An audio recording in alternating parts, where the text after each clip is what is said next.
I'll just close out today. Again, I'm Laura Spann, Programs Coordinator with the district.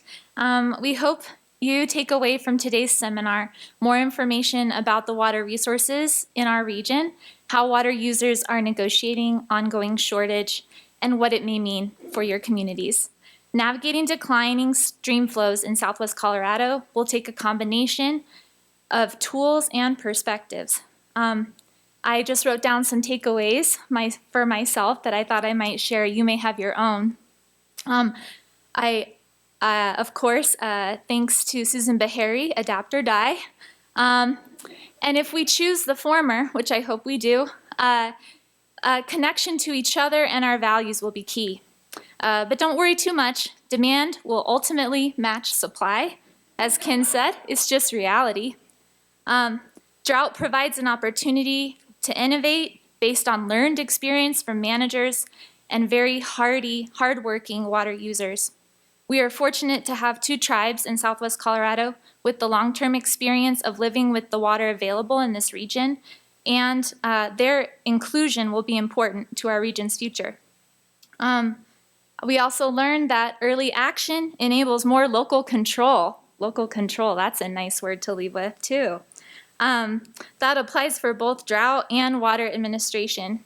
Confronting our limits may be painful, but we have lots of shared values. Those include maintaining boatable days, remarkable native fish species in our area with very interesting mouths, and clean water, and our very important food supply, all of which contribute to our local culture that we also value.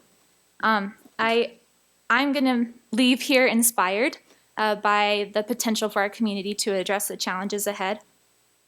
And looking forward, the Southwestern Water Conservation District will have more to report next year on progress toward our 6 strategic priorities recently adopted by the board in their strategic plan.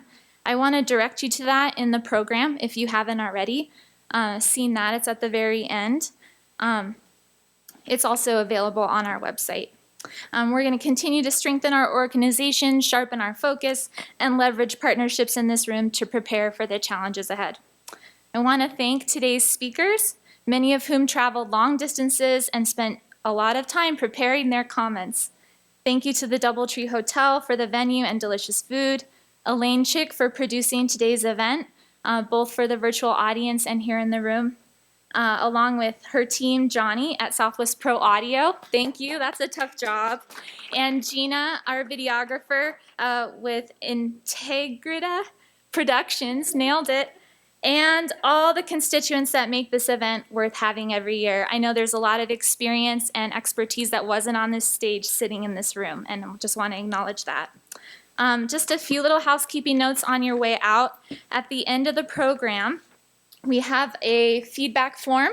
We'd love to hear your input on this event and get your ideas for next year. There's always good stuff that come from these forms that we do use. So if you'd like to share that, please leave your form in the basket at the registration desk. If you want to recycle your lanyard or your name tag, you're welcome to keep them, of course, but if you're not going to keep them, we'll keep them. You can recycle those at the registration desk as well, along with anything else. For those participating online, there'll also be an electronic survey emailed to you shortly after this event, probably on Monday. And just to stay in touch with us, we really want to hear what's going on in our local basins and want to share with you what's happening with our district and the Water Information Program. Please considering signing up for the newsletter. Thank you again all, and I hope you have a great weekend and a very precipitous spring.